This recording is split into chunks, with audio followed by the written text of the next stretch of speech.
وَلَقَدْ يَسَّرْنَا الْقُرْآنَ لِلذِّكْرِ فَهَلْ مِن مُّدَّكِرٍ۔ السلام علیکم ورحمۃ اللہ وبرکاتہ۔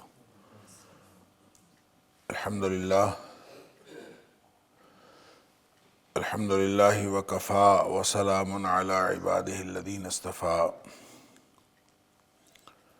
اشہد ان لا الہ الا اللہ وحدہ لا شریک لہ واشہد ان محمدا عبدہ ورسولہ صلی اللہ علیہ وآلہ وسلم۔ اللہم صلی علی محمد وعلی آل محمد کما صلیت علی ابراہیم وعلی آل ابراہیم انک حمید مجید۔ اللہم بارک علی محمد وعلی آل محمد کما بارکت علی ابراہیم وعلی آل ابراہیم انک حمید مجید۔ اما بعد فاعوذ باللہ السمیع العلیم من الشیطان الرجیم من ہمزہ ونفخہ ونفثہ۔ بسم اللہ الرحمن الرحیم۔ شرع لکم من الدین ما وصی به نوحا والذی اوحینا الیک وما وصینا به ابراہیم وموسیٰ وعیسیٰ ان اقیموا الدین ولا تتفرقوا فیہ کبر علی المشرکین ما تدعوہم الیہ اللہ یجتبی الیہ من یشاء ویہدی الیہ من ینیب۔ مقرر کیا ہے اس نے تمہارے لیے دین میں سے وہ دین ما وصی بہ جس کا تاکیدی حکم دیا گیا تھا نوح علیہ السلام کو، والذی اوحینا الیک اور یہ وہی ہے جس کی وحی کی گئی ہے آپ کی طرف، وما وصینا بہ اور جس کا تاکیدی حکم دیا گیا تھا ابراہیم و موسیٰ و عیسیٰ ابراہیم علیہ السلام کو اور موسیٰ علیہ السلام کو اور عیسیٰ علیہ السلام کو، ان اقیموا الدین ولا تتفرقوا فیہ، یہ کہ تم دین کو قائم کرو یا دین کو قائم رکھو، ولا تتفرقوا فیہ اور آپس میں جدا جدا نہ ہو جاؤ اس کے بارے میں۔ کابر علی المشرکین ما تدعوہم الیہ، بہت بھاری ہے، ناگوار ہے مشرکین پر، ما تدعوہم الیہ وہ چیز جس کی طرف تم انہیں دعوت دیتے ہو۔ اللہ یجتبی الیہ من یشاء، اللہ چن لیتا ہے اپنی طرف جس کو چاہتا ہے، وَيَهْدِي إِلَيْهِ مَن يُنِيبُ اور ہدایت دیتا ہے اپنی طرف یا راستہ دکھاتا ہے اپنی طرف، من يُنِيبُ ہر اس شخص کو جو رجوع کرتا ہے۔ آیت نمبر 13 سورہ شورى، یہاں سے آج کے سبق کا آغاز اللہ کی توفیق سے ہو رہا ہے، اور یہ آیت گزشتہ درس کے اختتام پہ ہم نے اس کا ترجمہ بھی دیکھ لیا تھا اور کچھ ابتدائی مفہوم بھی دیکھ لیا تھا، اور اس میں جو خاص بات ہے اس آیت کے اندر وہ ہے ان اقیموا الدین ولا تتفرقوا فیہ، یہ کہ تم دین کو قائم رکھو یا قائم کرو، ولا تتفرقوا فیہ اور اس میں آپس میں جدا جدا نہ ہو جاؤ، فرقے فرقے نہ بن جاؤ۔ یہ جو دین کو قائم کرنا ہے اس سے کیا مراد ہے، اس کے بارے میں ایک تو نقطہ نظر یہ ہے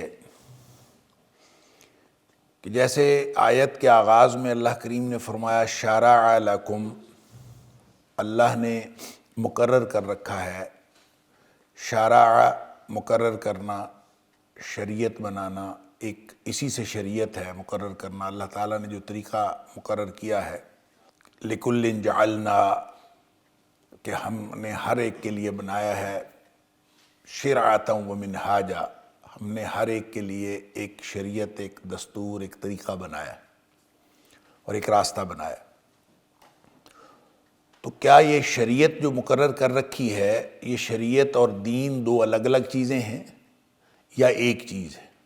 ایک تو یہ سمجھنے کی چیز ہے، اور اس بنیاد پر کہ نبی پاک صلی اللہ علیہ وآلہ وسلم نے فرمایا کہ الانبیاء اخوۃ لعلات، انبیاء جو ہیں وہ علاتی بھائی ہیں، اور جس طرح علاتی بھائی وہ ہوتے ہیں جن کا باپ ایک ہو اور مائیں مختلف ہوں، تو نبی کریم صلی اللہ علیہ وآلہ وسلم نے انبیاء کو بھی علات لعلات فرمایا، علاتی بھائی۔ کیا مطلب؟ کہ دینہم واحد و امہاتہم شتیٰ، کہ ان کا دین ایک ہے اور جیسے مائیں ان کی مختلف ہوں اور دین ایک۔ تو ویسے بھی اللہ کریم نے قرآن میں فرما دیا ان الدین عند اللہ الاسلام، کہ دین تو اللہ کے نزدیک صرف اسلام ہے۔ لہٰذا اللہ نے جو دین مقرر کیا ہے اور جو حضرت آدم علیہ السلام سے لے کر یا نوح علیہ السلام سے لے کر نبی اکرم صلی اللہ علیہ وآلہ وسلم تک جس نبی کو بھی جس دین کی دعوت دے کر بھیجا وہ دین اسلام تھا، اور وہی دین مکمل ہوا نبی اکرم صلی اللہ علیہ وآلہ وسلم پر، جس کے بارے میں سورہ مائدہ میں فرمایا الیوم اکملت لکم دینکم واتممت علیکم نعمتی ورضیت لکم الاسلام دینا، کہ آج میں نے اپنا دین مکمل کر دیا ہے۔ گویا یہ دین ہی تھا جو دین اسلام جو اللہ نے پسند کیا تھا، اور وہی حضرت نوح علیہ السلام سے لے کر نبی اکرم صلی اللہ علیہ وسلم تک آتا رہا اور مختلف صورتوں میں آتا رہا۔ اب ظاہر ہے کہ وہ کس طرح سے تھا، ان کی نماز مختلف ہوگی لیکن نماز تو تھی، مخلصین لہ الدین، کہ وہ دین کے ساتھ خالص ہو کر وہ اس پر عمل کرتے رہے۔ اور وہ خالص دین کیا ہے، مخلصین لہ الدین کیا ہے؟ وہ نماز بھی پڑھتے تھے، وہ زکوٰۃ بھی عطا کرتے تھے، اور یہ سارے کام وہ کرتے تھے۔ تو اس کا مطلب ہے نمازیں بھی ہر شریعت کے اندر تھیں، زکوٰۃ بھی ہر شریعت کے اندر تھی، البتہ اس کے طریقہ کار کے اندر فرق ہو سکتا ہے۔ نماز اور طرح کی ہو سکتی ہے، اس کا طریقہ مختلف ہو سکتا ہے، اس کے اوقات مختلف ہو سکتے ہیں، اس کے ارکان مختلف ہو سکتے ہیں، لیکن نماز تو تھی۔ قبلہ بھی اسی طرح ہر ایک کا مقرر کیا گیا۔ تو کہنے کی بات یہ ہے کہ معمولی اختلاف کے ساتھ دین ایک ہی تھا، اور وہ جو معمولی عملی اختلاف ہے وہ اپنے اپنے دور کے تقاضوں کے مطابق جیسے اللہ نے مناسب سمجھا اس دور کے انسانوں کے لیے اللہ تعالیٰ نے وہ طریقہ کار جو شریعت ہے وہ بھی اللہ تعالیٰ نے مقرر کر دی۔ اب جس کو قائم کرنا ہے وہ دین ہے، ان اقیم الدین، حکم کیا ہے؟ دین کو قائم کرو۔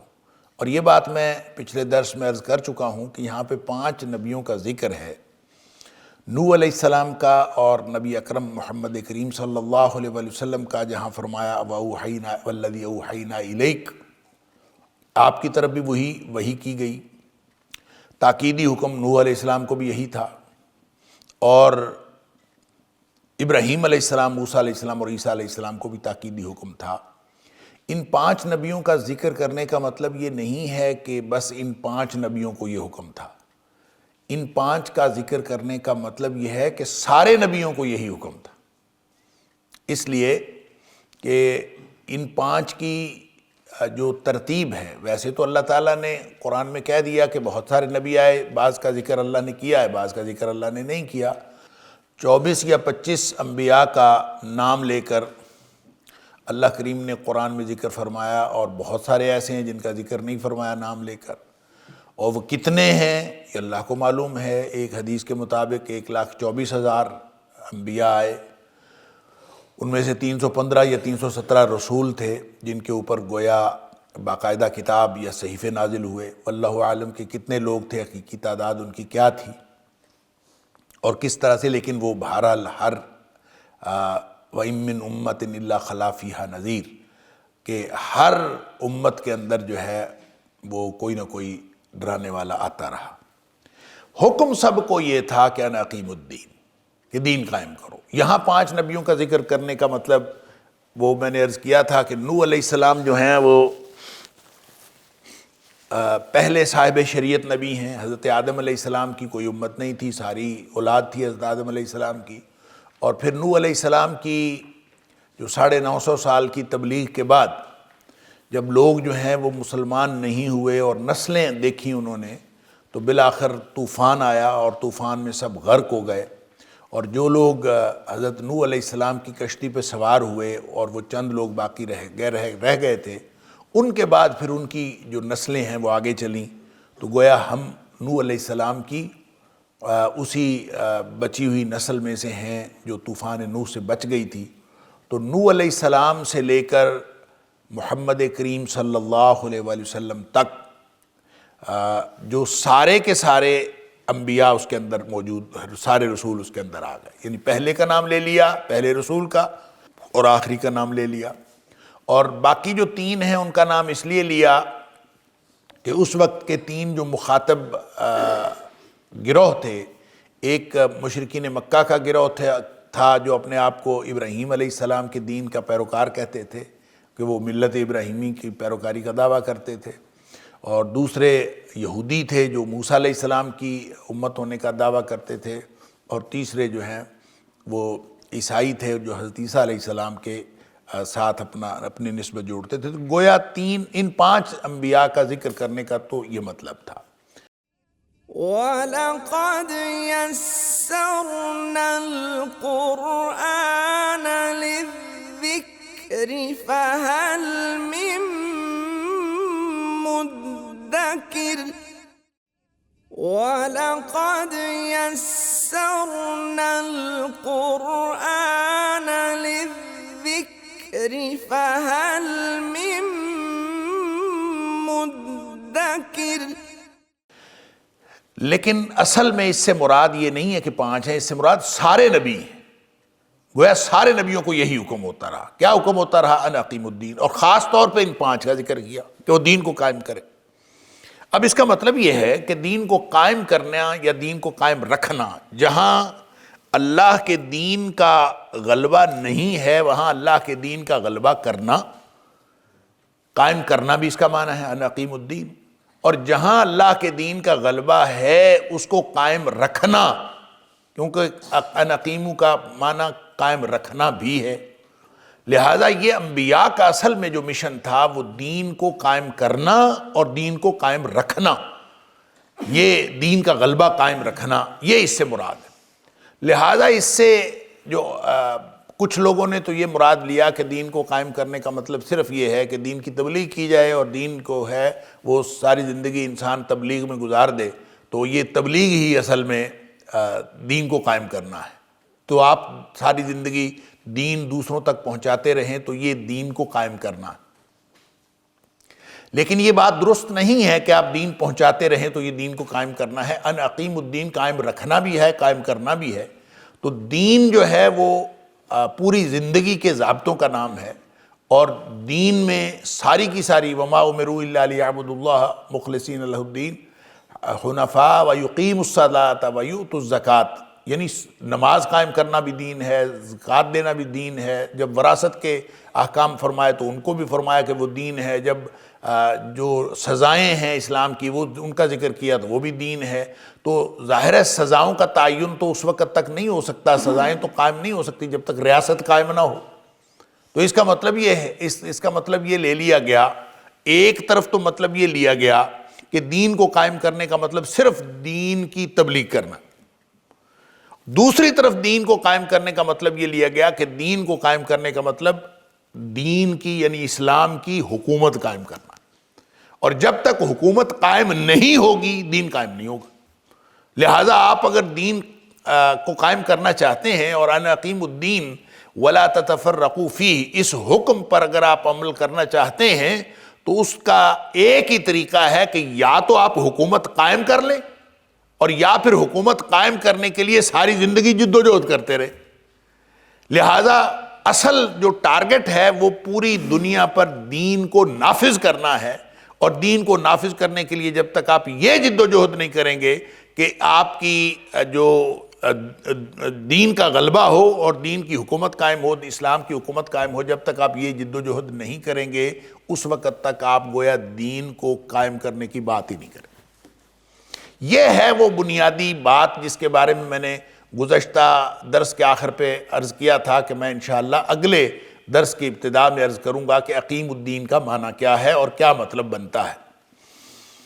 اگر تو اس کا معنی حکومت قائم کرنا ہے اور حکومت کے غلبے کی جد و جہد کرنا ہے، اگر تو صرف یہ ہے تو پھر اس کا مطلب ایک بات آپ پہلے سمجھ لیجئے کہ انبیاء اللہ کے کامل ترین ہستیاں ہوتی ہیں اور اللہ کے چنیدہ لوگ ہوتے ہیں، اور اس کے آگے اللہ تعالیٰ نے اسی آیت میں فرما دیا اللہ یجتبی الیہ من یشاء، اللہ چن لیتا ہے جس کو چاہتا ہے۔ تو اللہ کے جو چنیدہ مجتبی اور مصطفیٰ اور جو چنیدہ لوگ ہوتے ہیں وہ انبیاء اکرام ہوتے ہیں، جن کو اللہ نے چنا ہوتا ہے۔ ذالک فضل اللہ یؤتیہ من یشاء من عبادہ، یہ اللہ کا فضل ہے، اللہ جس کو دے عطا فرما دے اپنے بندوں میں سے۔ تو یہ اللہ کا فضل جس پر ہو جاتا ہے وہ نبی بن جاتا ہے، اور نبی جو ہے وہ وقت کی کامل ترین ہستی ہوتا ہے۔ تو انا اقیم الدین کا جو معنی ہے وہ بھی نبی سے بہتر کوئی سمجھ نہیں سکتا، ایک بات، اور نبی سے بہتر کوئی دین قائم کر نہیں سکتا۔ تو جب ہم یہ کہیں کہ یہ سارے کے سارے انبیاء حضرت نوح علیہ السلام سے لے کر انبیاء و رسل محمد کریم صلی اللہ علیہ وآلہ وسلم تک جتنے انبیاء ہیں یہ کامیاب گئے ہیں یا ناکام گئے؟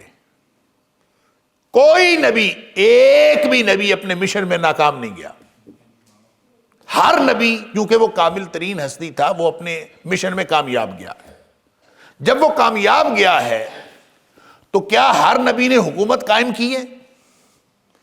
کیا ہر نبی جو ہے وہ حکومت کے یا دین کے غلبے کے لیے وہ پوزیشن حاصل کر سکا ہے جس میں وہ عدالتیں بھی اور پورا نظام جو ہے اس کے ہاتھ میں ہو؟ ایسا کبھی ہو سکا ہے؟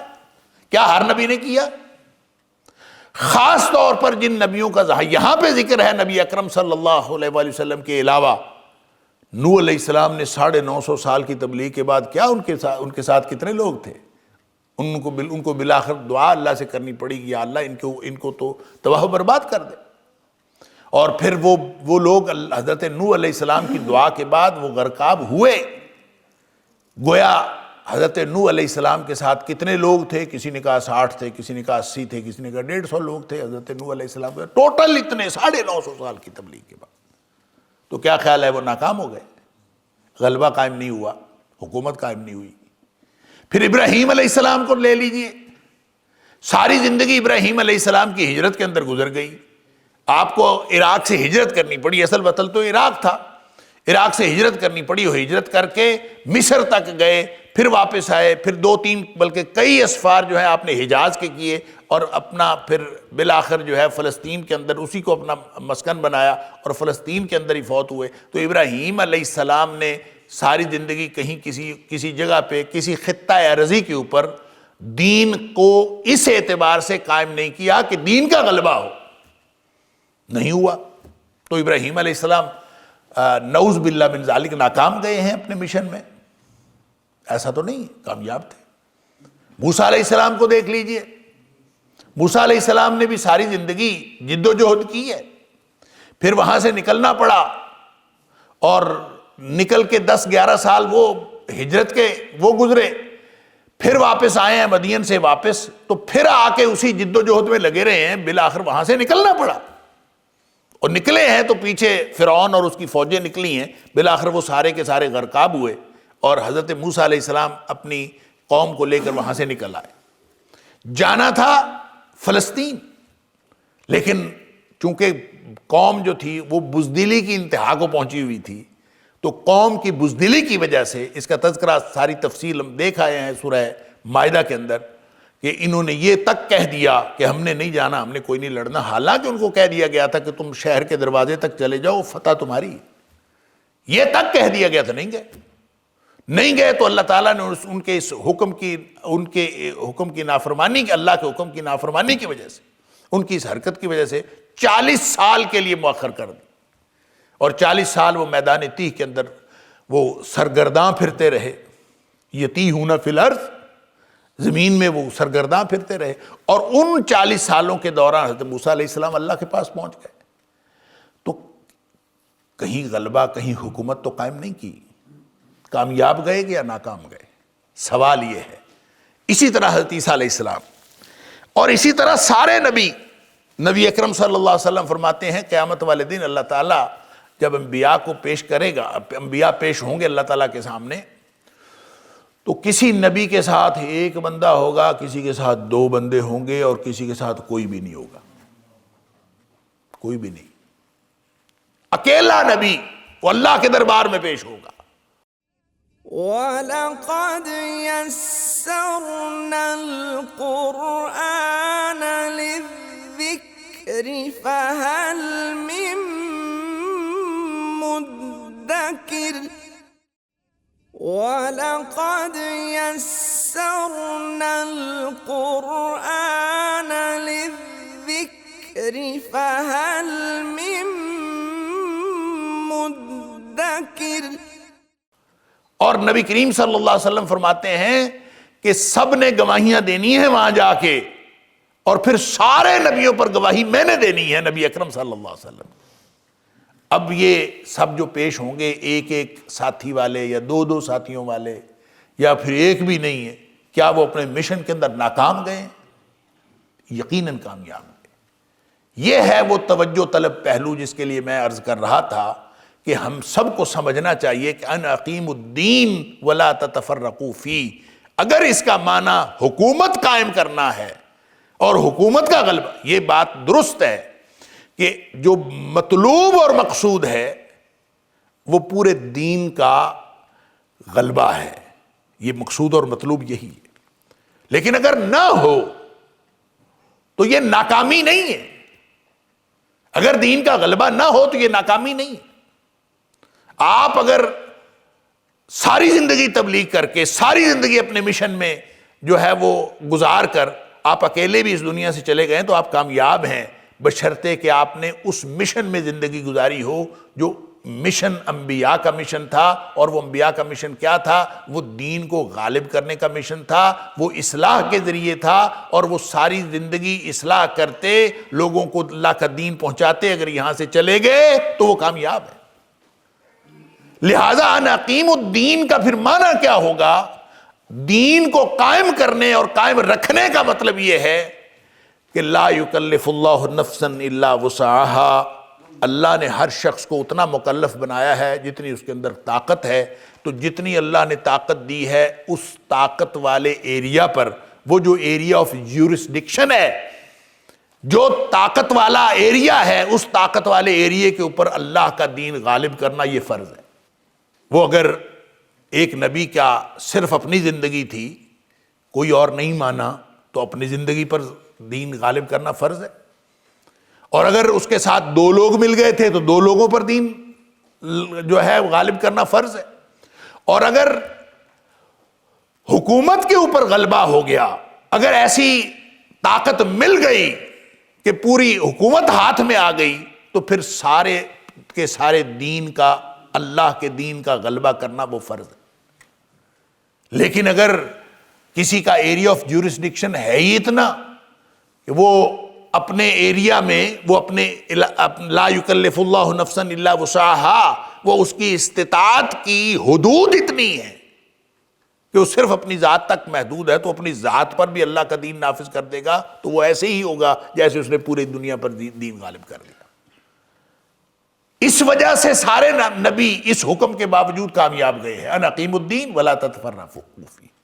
جب آپ یہ سوچنا شروع کر دیں گے کہ صرف حکومت حاصل کرنا ہی دین کا غلبہ ہے، یہ سوچنا شروع کر دیں گے تو تتفرقوا فیہ تو سب سے پہلے کریں گے. کیونکہ حکومت حاصل کرنے کے لیے جو ہتھکنڈے اپنانے پڑتے ہیں، آپ پاکستان کو ہی دیکھ لیجئے. اگر آپ حکومت حاصل کرنا وہ مقصد بنا لے دین کا، اور دین کا مقصد اگر حکومت حاصل کرنا ہے تو سب سے پہلا کام یہ ہوتا ہے تتفرقوا فیہ ہوتا ہے، جو کہ حکم دیا گیا ہے کہ دین قائم کرنا ہے. ولا تتفرقوا فیہ، آپس میں ٹکڑے ٹکڑے نہیں ہونا، آپس میں جدا جدا نہیں ہونا. اور ایسا طریقہ کار اور ایسا حکومت تک پہنچنے کا طریقہ جس کی پہلی اینٹ یہ ہے کہ آپ آپس میں جدا جدا ہو جائیں، سب سے پہلے پارٹیاں بنیں، سب سے پہلے آپ ایک دوسرے کے خلاف نعرے لگائیں، سب سے پہلے آپ جدا جدا ہوں، اور پھر آپ سمجھیں کہ ہم حکومت تک پہنچیں گے، اور پھر یہ سمجھیں کہ غلبہ دین کی جد و جہد ہے. یہ غلط تصور، یہ تصور درست نہیں ہے. اس کو اکٹھا پڑھنا پڑے گا. ان اقیموا الدین ولا تتفرقوا فیہ. دین کو قائم کرنا ہے لوگوں کو جوڑ کر، دین کو قائم کرنا لوگوں کو توڑ کر نہیں ہے، لوگوں کو جوڑ کر، جس میں انسانیت جڑے، جس میں لوگ ایک دوسرے سے جڑیں. وہ جڑاؤ والا جو غلبہ ہے وہ مقصود ہے. اور اگر وہ غلبہ آپ کے اپنے گھر تک محدود ہے، آپ کے اپنی ذات تک محدود ہے، آپ کے اپنے گھر تک محدود ہے، یا آپ کے محلے تک محدود ہے، آپ کے شہر تک محدود ہے، جتنی آپ کے پاس استطاعت ہے اس ایریا کے اوپر آپ اللہ کا دین نافذ کر دیں گے تو وہ اس کا ثواب اور اجر آپ کو اتنا ہی ملے گا جیسے آپ نے پوری دنیا پر دین غالب کر. لہذا دین قائم کرنے کے لیے یہ بہانہ بنانا جو بہت سارے لوگ بناتے ہیں کہ دین کا غلبہ ہی نہیں ہے، جی دین کا غلبہ ہوگا، حکومت دین والوں کی ہوگی تو پھر ہمارے اوپر یہ سارے احکام جو ہیں لاگو ہوں گے. بہت سارے لوگ تو ہم نے یہ دیکھے وہ جماعت کے ساتھ نماز نہیں پڑھتے. وہ کہتے ہیں جماعت کے ساتھ نمازیں اس سسٹم میں ہیں جب پورا نظام جو ہے اللہ کے دین کا قائم ہوگا پھر نمازیں پڑھ سکتے ہیں، مگر نہ پڑھ ہی نہیں سکتے. بیٹھے رہیں، غلبہ ہوگا تو پھر پڑھیں گے. تو کیا سارے نبیوں نے یہ کیا ہے؟ اقامت دین کا یہ مطلب ہے کہ آپ جب تک حکومت قائم نہیں ہوگی آپ کے اوپر جو سارے فرائض جو ہیں وہ ساقط رہیں گے. کیا یہ مطلب ہے دین کا؟ اگر یہ مطلب تھا تو انبیاء کرام تو دین کو ناقص لے کے چلے گئے، ناقص طور پر قائم کر کے چلے گئے، نعوذ باللہ من ذالک. ایسا ہرگز نہیں. ہر نبی اپنے مشن میں کامیاب گیا ہے. اس کے پیچھے چاہے ایک بندہ تھا، چاہے دو بندے تھے، چاہے ایک بھی نہیں تھا، اور چاہے حکومت قائم ہو گئی. سلیمان علیہ السلام کو اور داؤد علیہ السلام کو اللہ نے جیسی حکومت دی ایسی حکومت کسی کو نہیں دی. ہواؤں پہ بھی حکومت تھی، جنوں پہ بھی حکومت تھی، جانوروں پہ بھی حکومت تھی. اللہ اکبر. تو وہ بھی اللہ کے جس چیز پر حکومت ہے ساری چیزوں پر اللہ کا دین نافذ کر دیا. سورہ نمل میں ہم پڑھ آئے ہیں کہ ہدہد نے غیر حاضری تھی نا، ہدہد کی غیر حاضری تھی تو فرما دیا گیا کہ اگر ہدہد آئے تو اس کے پاس عذر معقول ہو تو پھر تو ٹھیک، وگرنہ اس کو سخت سزا ملے گی. اس بات کی سزا ملے گی کہ اب اس وقت سلیمان علیہ السلام کی جو حکومت ہے وہ ساری چیزوں پر ہے اور ہر چیز پر اللہ کا نظام نافذ کرنا ذمہ داری ہے. اور اس کا مطلب یہ تو نہیں ہے کہ آپ ساری زندگی اس بات کی امید میں بیٹھے رہیں کہ جانوروں کے اوپر بھی اور ہواؤں کے اوپر بھی میری حکومت ہوگی پھر میں اللہ کا دین نافذ کروں گا. اس کا مطلب یہ تو نہیں. کون سی حکومت؟ کس حکومت کی بات کرتے ہیں آپ؟ کیا اس کا مطلب یہ ہوگا کہ جو محلے کی کونسل ہے کیا آپ کونسلر بن جائیں تو پھر کونسل کے اوپر آپ کی حکومت قائم ہو جائے گی؟ کیا یہ ٹارگٹ ہے؟ یا یہ ٹارگٹ ہے کہ پاکستان جو جب نیشنز سٹیٹس بن گئیں، قومی ریاستیں بن گئیں، 57 یا 58 اسلامی ملکوں کی ریاستیں بن گئیں، تو ان میں سے کس ملک پر اسلام نافذ ہو جائے گا تو آپ سمجھیں گے کہ حکومت کا غلبہ ہو گیا ہے؟ یا سارے ملکوں پر ہوگا تو پھر حکومت کا غلبہ ہوگا؟ کیا اس کی حد کیا ہے؟ اس کی حد صرف یہ ہے کہ جتنی آپ کے پاس استطاعت ہے اس استطاعت والے مقام پر آپ اللہ کا دین نافذ کر دیں. بس جب وہ نافذ ہو گیا تو آپ کو کامیابی مل گئی. ان هذا القرآن يهدي للتي هي اقوم ويبشر المؤمنين الذين يعملون الصالحات ان لهم اجرا كبيرا.